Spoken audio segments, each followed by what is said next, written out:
At dahil nga sa pinag-uusapan na nga ang issue tungkol kay Aurora, mabilis nga itong kumalat at nakarating ito kay Galvan. Kaya naman si Galvan galit na galit at agad sinugod ang kanyang kapatid na si Aurora.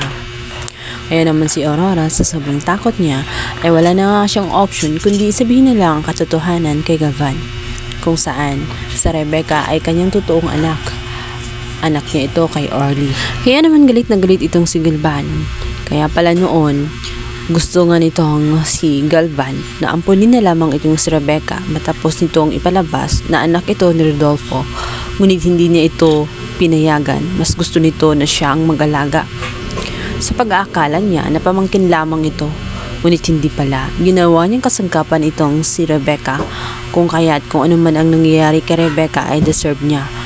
At mas maigi na nga daw na hindi matagpuan itong si Rebecca kaysa makasama niya ang kanyang tunay na ina na hindi naman ito minahal kundi ginagawa lang parang isang kagamitan. Hindi nga napigilan ang galit niya itong si Galvan. Sinaktan na nga niya ang kanyang kapatid. Sinampal-sampal pa nga niya ito.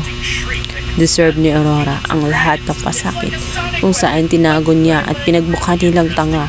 Maging itong si Rebecca, hindi niya deserve na lukuhin at danasin ang kanyang paghihirap ngayon.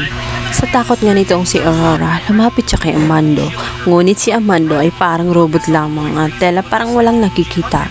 Nanibago si Aurora sapagkat sanay nga siya na pinagtatanggol sa tuwing nasasaktan siya. Hindi gumalaw si Amando kahit na sinigaw-sigawan pa niya ito kung ano ang kanyang ginagawa, bakit hindi man lamang siya kumilos para ipagtanggol siya.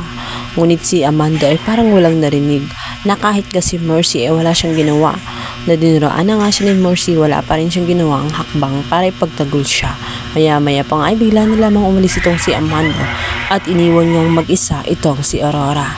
Galit si Amando dahil ipinaalam niya sa lahat kung sino nga itong si Rebecca at kanina siyang anak. Subalit ang kanyang anak na si Paco, namatay na lamang ito ngunit walang nakakaalam na siya pala ang tunay na ama nito.